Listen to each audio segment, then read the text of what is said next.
B48 ન્યૂઝમાં આપ સર્વનું હાર્દિક સ્વાગત છે। નજર કરીએ આજના મુખ્ય સમાચાર પર।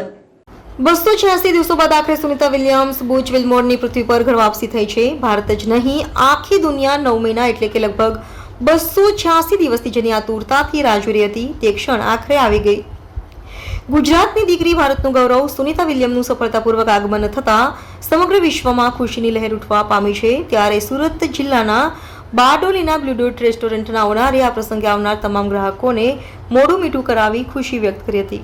હેલો, અમે થોડા વખતથી બ્લુ ડોટમાં આવીએ છીએ। અહીંયા આગળ ફૂડ સારું છે બ્લુ ડોટનું ને આજે સુનિતા વિલિયમ્સ સફળતાપૂર્વક આગમન કર્યું છે સુનિતા વિલિયમ્સે, તો તે ખુશીમાં આજે અમને નરેન્દ્રભાઈના તરફથી પેંડાનું વિતરણ કરવામાં આવ્યું છે બધાને। એ ખુશીમાં નરેન્દ્રભાઈ હજુ સારું કરે છે મને લાગે એવી સફળતાપૂર્વક અમે નરેન્દ્રભાઈની બી આશા કરીએ છીએ સુનિતા વિલિયમના આવવાની ખુશીમાં। બ્લુ ડોટ રેસ્ટોરન્ટના ઓનર તરીકે મને આજે ખુશી એ વાતની થાય છે કે જે 9 દિવસ માટે સુનિતા વિલિયમ અવકાશમાં ગઈ હતી એ આજે પૃથ્વી પર પરત ફર્યા છે અને એની ખુશીને કારણે અમે આજે રેસ્ટોરન્ટમાં અમારા દરેક ગ્રાહકોને સુગર ફ્રી પેંડાથી મોં મીઠું કરાવ્યું છે। રિપોર્ટર પ્રશાંત પટેલ, B48 ન્યૂઝ, બારડોલી।